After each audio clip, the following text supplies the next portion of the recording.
जय शिवराय. राजापूर लांजा साखरपा मतदारसंघातून मी ही विधानसभेची निवडणूक लढतोय.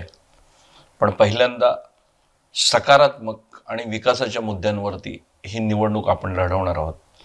आणि बाकी कोकणातल्या लोकप्रतिनिधींना पण माझं आव्हान आहे की एकमेकांवरती टीका वगैरे सगळं बरोबर आहे, पण ह्या विकासाच्या मुद्द्यांचं काय करायचं याच्यावरती आपण बोलूया. आता मी राजापूरच्या समुद्र किनाऱ्याच्या भागाबद्दल बोलणार आहे. राजापूरमध्ये खूप सुंदर समुद्र किनारे आहेत. कशेळीची देवघळी आता थोडी लोकांना माहिती झाली, पण कशेळीपासून आपण सुरुवात केली तर त्याच्या बाजूला वेत्ते नावाचं एक छोटं गाव आहे. वेत्त्यानंतर वाडा तिवरे अप्रतिम समुद्र किनारा आहे, जो तिथून सुरू होतो तो आंबोळगडपर्यंत जवळजवळ 5-5.5 किलोमीटरचा समुद्र किनारा. चंदेरी किनारा किंवा चांदीचा किनारा म्हणता येईल, इतका स्फटिकासारखी सुंदर वाळू आणि अनटच एक कडा आणि त्या कड्याच्या बाजूला असलेला बीच. आणि मग तो कंटिन्यू होतो पुढे. आंबोळगडच्या चारी बाजूने बीच आहे. पलीकडे जैतापूरला पण छोटासा समुद्र किनारा आहे. मग माडबनचा खूप देखणा समुद्र किनारा आहे. आणि मग पलीकडे बाकाळे आणि अणसुरे, विजयदुर्गच्या खाडीपर्यंत ही समुद्राची जी समृद्धी आहे याचा उपयोग आपण या रिकाम्या होणाऱ्या राजापूरसाठी किंवा कोकणासाठी करणार आहोत का? 12 समुद्र किनारे असलेलं फुकेत, थायलंडमधलं एक आयलँड आहे. ते अर्ध्या राजापूर एवढं पण नाही हो, पण 25,000 कोटीची इकॉनॉमी आहे. स्वतःचं एअरपोर्ट आहे. आणि आज इतके समुद्रकिनारे आणि अतिशय देखणे समुद्रकिनारे असताना आम्ही मात्र या समुद्रकिनाऱ्यांचा शून्य उपयोग करतो आहोत. आणि त्यामुळे या सगळ्याचं नियोजन केलं. कोणीतरी म्हणतं की नाणार प्रकल्प आल्यानंतर राजापूरचा विकास होईल. मला माहीत नाही नाणारमुळे राजापूरचा विकास होईल का, पण त्या नाणार प्रकल्पाच्या 10 पट रोजगार निर्माण करण्याची ताकद जर आपण हे समुद्र किनारे डेव्हलप केले तर आहे.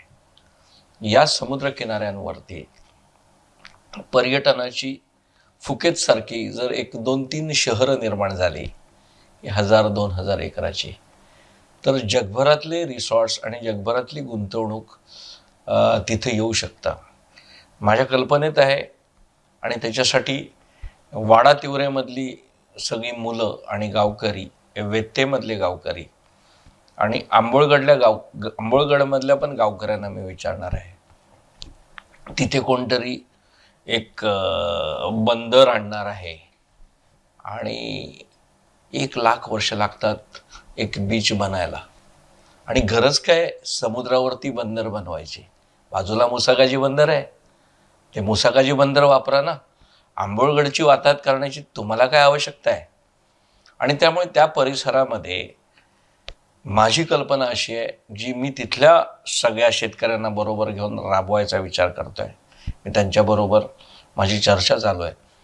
पण आपल्याला मगरपट्ट्यासारखं एखादं पर्यटनाचं शहर करता येईल का, ज्याचे मालक शेतकरी असतील, ज्याचे मालक गावकरी असतील, ज्याच्यामध्ये निर्माण होणारा प्रत्येक रोजगार, प्रत्येक कॉन्ट्रॅक्ट हे त्या वाडा तिवरेमधल्या, वेत्त्यामधल्या किंवा आंबोळगडमधल्या लोकांना मिळेल, त्याचं भाडं मिळेल.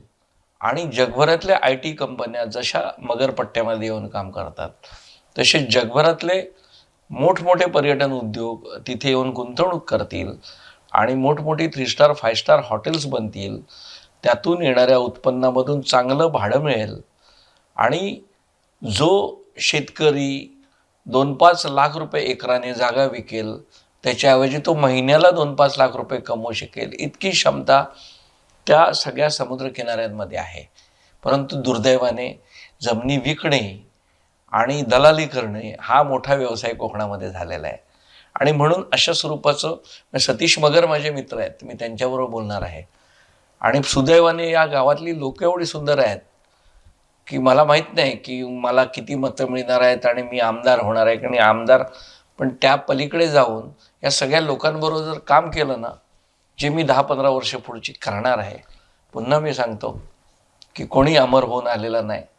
त्यामुळे काम करण्यासाठी तुमच्याकडे जेवढी उमेदीची वर्ष आहेत तेवढी केली पाहिजेत. ती माझी उमेदीची वर्ष पुढची मी या राजापूर लांजासाठी वापरणार आहे. आणि हा संपूर्ण कोस्ट, मग तो बाकाळ्याचा किनारा असेल, मग तिथून मिडगावण आहे आमचं, तिकडे ते आमच्या अंजनेश्वराचं मंदिर, अप्रतिम गाव आहे मिडगावणं. त्याच्या बाजूला मग माडबन आहे, जे भंडाऱ्यांचं गाव आहे. आणि मला वाटतं ही सगळं एक माझी आवडती कम्युनिटी आहे, भंडारी कम्युनिटी, की समुद्रावरती दिलखुलास जगणारी कम्युनिटी. तर या सगळ्या माझ्या मित्रांच्या मदतीने, शेतकऱ्यांच्या मदतीने आपल्याला राजापूरमध्ये बीच टुरिझमचं एक शाश्वत मॉडेल डेव्हलप करता येईल. मग तिथे वॉटर स्पोर्ट्स करता येतील, तिथे जगभरातल्या आदर्श बीच टुरिझमच्या संकल्पना मांडता येतील.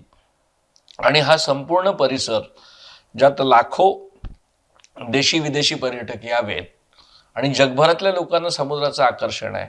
आणि मला वाटतं इथला समुद्र किनारा आहे हा सिंधुदुर्गातल्या काही किनाऱ्यांबरोबर तुलना करता येईल, पण अप्रतिम हा शब्द अपुरा पडेल. म्हणजे आमचं ते हुर्शीपासून पुढे जे मिडबावपर्यंत जातो समुद्र, किंवा पुढे आमचा तांबर्डेग आणि तोंडवलीपासून ते पुढचा आपण त्याला नॉर्थ मालवण म्हणू, की हडीपासून असा पुढे पुढे पुढे तो जातो आचऱ्यापासून. इतके सुंदर समुद्रकिनारे आहेत. आणि हे सगळं जर आपण वैभव नीट युटिलाइज केलं ना मित्रांनो, मुंबईत झोपडीत जाऊन राहायला आपल्याला आवश्यकता नाही. फक्त दुर्दैवाने आपल्याला तसे नेते मिळाले नाहीत, तसं आपण पण काम केलं नाही, आपण पण उदासीन राहिलो आणि उगाच जय हो करण्यात किती वर्ष आपण घालवलेत. यापेक्षा एक पुढची 10 वर्ष सगळ्यांनी एकत्र काम करूया, थोडं डोकं वापरूया, थोडं नियोजन करूया, थोडी जगभरातून गुंतवणूक आणूया.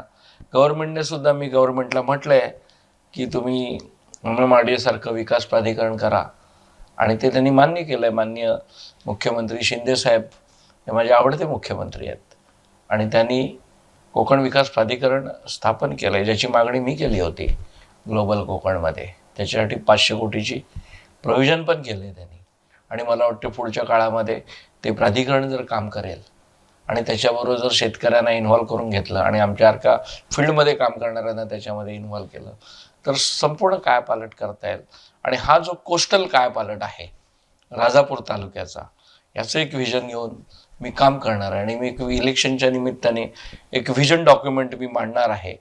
इलेक्शनच्या शेवटच्या टप्प्यामध्ये आपण त्याच्यावरती पुस्तक, डिजिटल व्हिडिओज आणि डिजिटल आणि आत्ता माझ्याकडे कमी वेळ आहे, तुमच्या सगळ्यांची व्हिजन इन्व्हॉल्व करणार आहे मी. आणि आपण एक राजापूरचं, एक लांजाचं व्हिजन तयार करून साखरप्याचं एक स्वतंत्र नियोजन आपल्याला करायचं. हे व्हिजन घेऊन आपण एक पुढची 15 वर्ष मुंबईकर, चाकरमानी आणि गावकरी, ग्रामस्थ मंडळ, मुंबईकर मंडळ असे एकत्र काम करूया. बघूया, आपला विकास कोणीही थांबवू शकणार नाही. जय शिवराय.